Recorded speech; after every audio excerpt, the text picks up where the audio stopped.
भोला सावन में आवेले मंदिरिया लागेला भगतन के भिड़िया।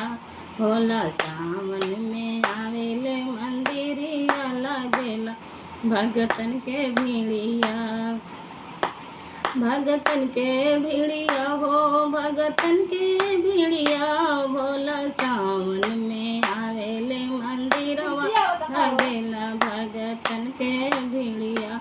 भोला सावन में आवेले मंदिरिया लागेला भगतन के भिड़िया।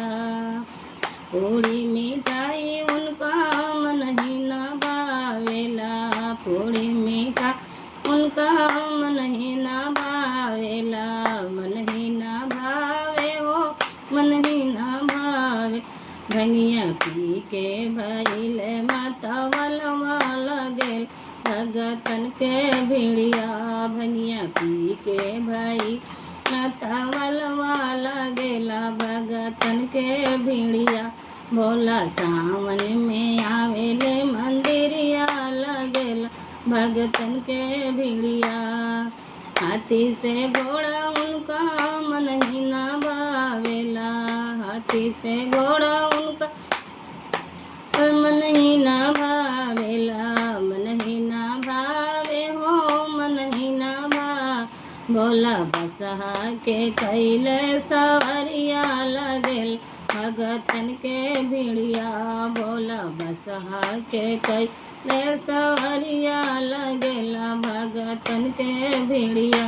भोला सावन में आवेले मंदिरिया लागेल भगतन के भिड़िया।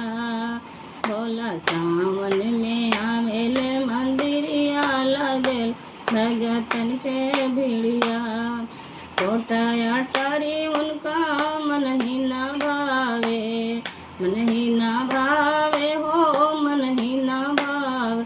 टूटही मड़ैया रमावेल दुनिया लागेल भगतन के भिड़िया। भोला सावन आवेले मंदिरवा लागेला भगतन के भिड़िया।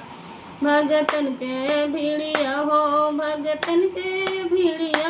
भोला सावन में आवेले मंदिरिया लागेल भगतन के भिड़िया। चपल चाटकी उनका मन ही न भावे। चपल चाटकी उनका मन ही न भावे। मन ही न भावे हो मन ही न भावे। भोला पेन्हेले झुनके खरौआ लागेला भगतन के भिड़िया। भोला पेन्हेले झुनके खरौआ लागेला भगतन के भिड़िया। भोला सावन में आवेले मंदिरिया लागेला भगतन के भिड़िया।